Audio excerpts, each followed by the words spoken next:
Всем привет! Меня зовут Алена, и сегодня я не буду делать цветочки, немножко отойду от этой темы и займусь переделкой. Если вы смотрели мое видео по переделке рабочего места, совсем скоро, я надеюсь, будет вторая часть, уже заключительная, где покажу вам все до конца. Так вот, вы наверняка обратили внимание, что я показывала шкатулку, в которой моя дочка хранит ракушки. И она вся разломанная и совсем никакущая, я решила ее переделать. Изначальный вид, конечно, мне ее нравился, можно было сверху просто обклеить новой бумагой, но я решила немножечко изменить также ее дизайн. У меня для переделки уже готовая шкатулка, которую я когда-то давным-давно покупала, но каждый из вас может задекорировать подобным образом совершенно любую коробочку, или у вас тоже есть старая шкатулка, которую выкинуть жалко, а переделать как-то хочется. Я же, в свою очередь, делюсь с вами идеями, которые где-то я нашла в интернете, что-то придумала и делаю в первую очередь для себя. Если вам интересно, оставайтесь со мной.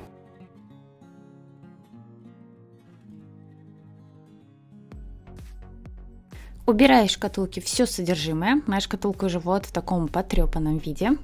Но выкинуть жалко, а сделать из нее что-то хочется.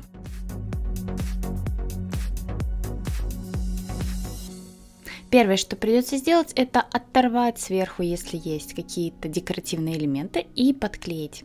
Сама шкатулка у меня сделана из картона, поэтому подклеиваю при помощи ПВА-клея и с помощью термоклея. Внутри я шкатулки декорировать не буду, оставлю в таком виде, в котором есть. Ну а верхнюю часть своей шкатулки буду полностью декорировать. Сделаем ее в морском стиле, так как в этой шкатулке хранятся ракушки.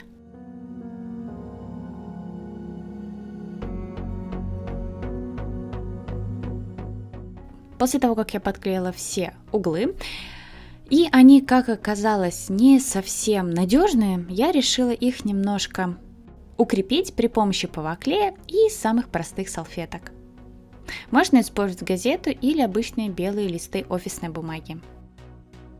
Таким образом, я обклеиваю все углы на крышке своей шкатулки. Снизу она крепкая, ничего нигде не разваливается, а вот сверху надо немного ее все-таки укрепить.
После того, как у нас все хорошо высохло, мы начинаем обклеивать шкатулку дощечками. Декор я буду делать из плотного картона. Можете использовать совершенно любой картон.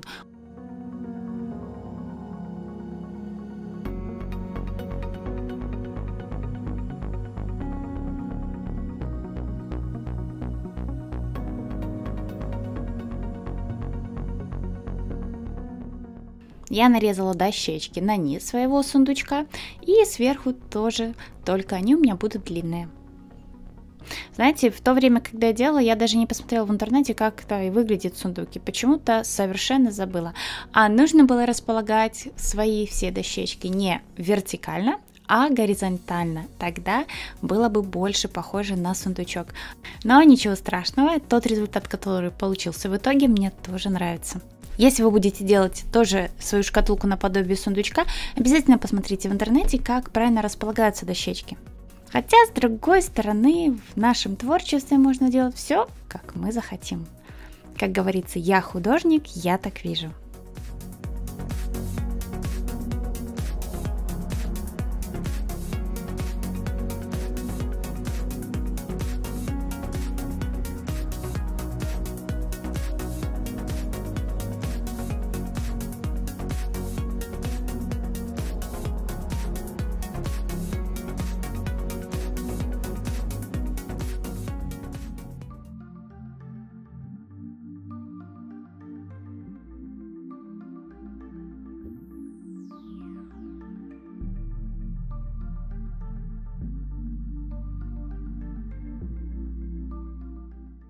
Точно так же своими дощечками я обклеиваю и крышку.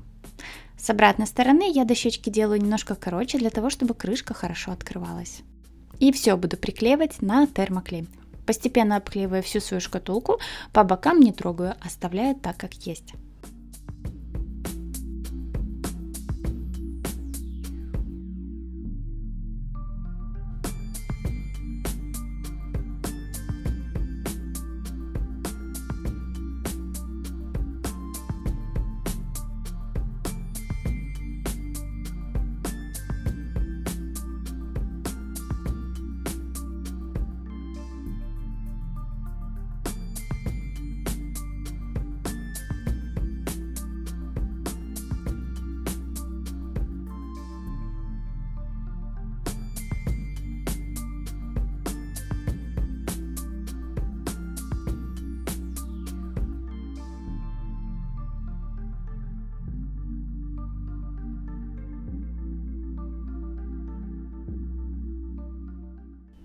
Вот что у меня уже получается. Сверху я тоже делаю 2 небольших перекладинки. И в том месте, где закрывается моя шкатулка, тоже приклею 2 полоски картона.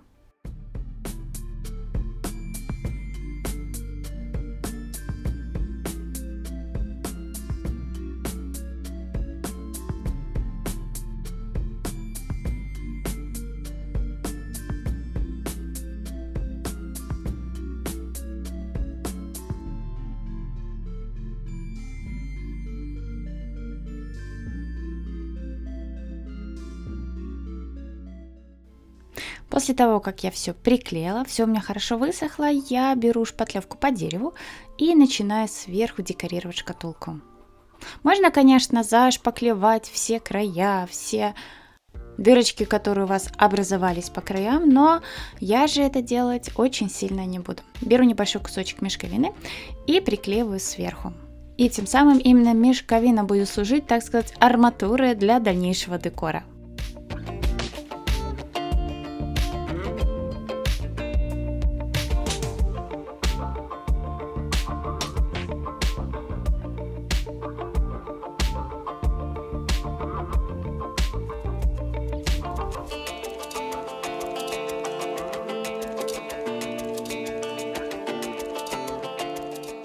Берем ракушки и приклеиваем сверху.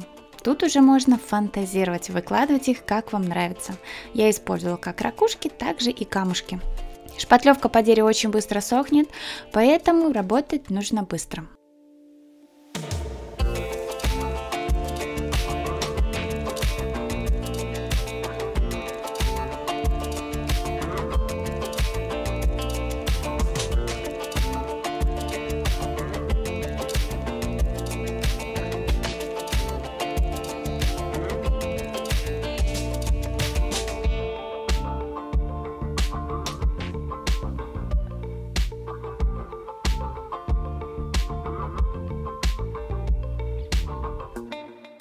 Также слегка шпатлевкой прохожусь и в других местах своей шкатулки, чтобы создать небольшой эффект песка.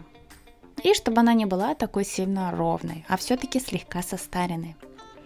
И своим инструментом, это лопатка для того, чтобы дома сажать растения, так как у меня нету мастихина или какой-нибудь другой маленькой удобной штучки, я этой лопаткой выравниваю все края и зашпаклевываю все места, которые я хочу немножко поменять. И оставляем хорошо высохнуть, после чего будем окрашивать. Можно, конечно, было бы сверху окрасить полностью все ракушки, но моя дочка сказала, что мы оставляем ракушки такими, какие они есть. Надо, чтобы около ракушек был светлый, немножечко типа мох. Типа, вот сам вот эта вот даль темная, потом такой переход на яркий, потом тут очень, такой нежный цвет, такой как будто блик. Да? В какой цвет сразу закрашивать? Давай, наверное, такой. А потом будем добавлять другого цвета. Да? Да, наверное. Наверное, хорошо. Это не наверное? А как ты сказала? Да, сказала. Да, сказала. Я буду красить не в белый цвет, а моей любимой акриловой краской Туру. И цвет у нее, честно, на коробочке не написано. Я даже не знаю, как правильно его назвать. И даже не Может, цвет слоновой кости, что ли. Но он очень красивый оттенок. Надо поискать, как он правильно называется.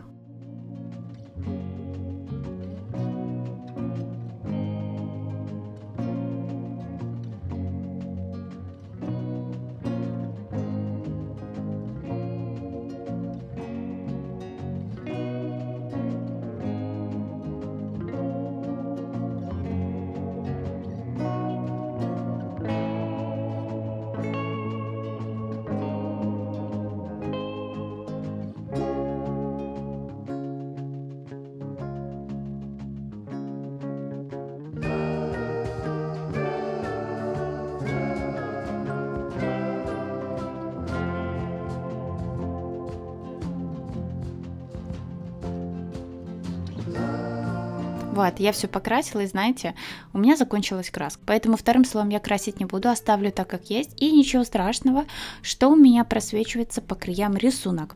Так как внутри я не буду декорировать, у меня остается полоска розовой бумаги. После чего беру акриловые краски, развожу их с водой для того, чтобы у нас получался более акварельный эффект. И начинаю подкрашивать шпатлевку возле ракушек.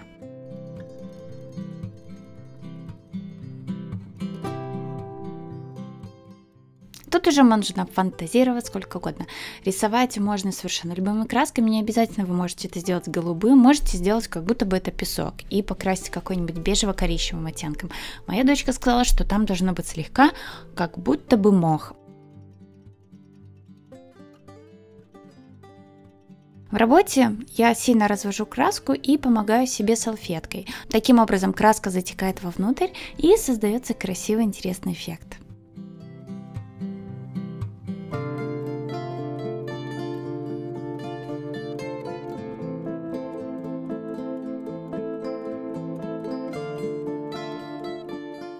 Также я прохожу с краской слегка по всей своей шкатулке.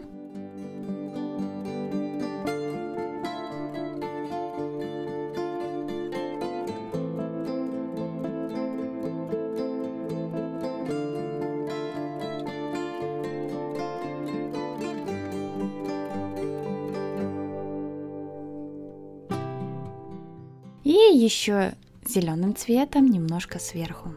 Растушевываю все пальчиком, чтобы не было резких переходов. У нас получается очень нежный эффект.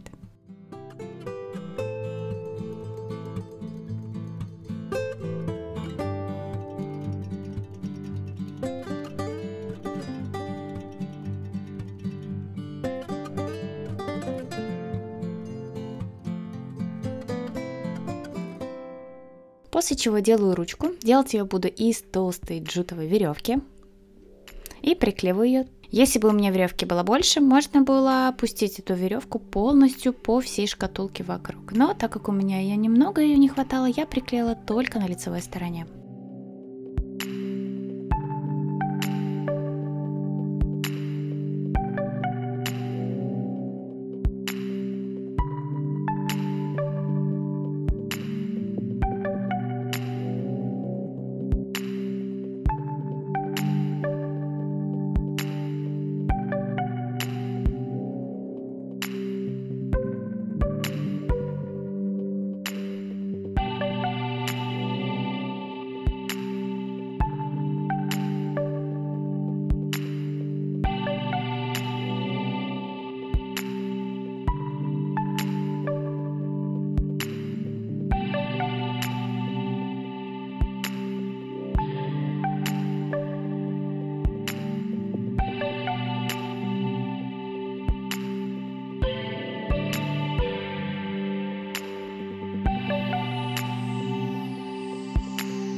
Срезаем по краям, обязательно все хорошо подклеиваем.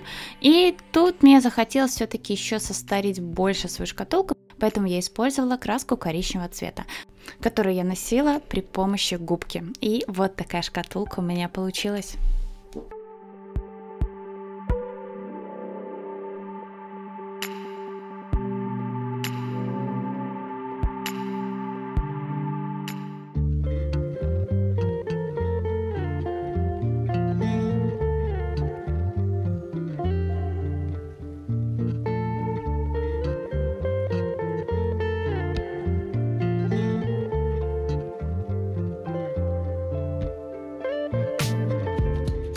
По окончанию работы, конечно, лучше покрыть свою шкатулку лаком, но у меня дома только лак на растворителе. А так как у меня нету огорода или какой-то беседки на улице, где я могла бы это покрасить и оставить на какое-то время, я решила этим не заниматься. Уже, возможно, покрашу тогда, когда куплю лак на водной основе.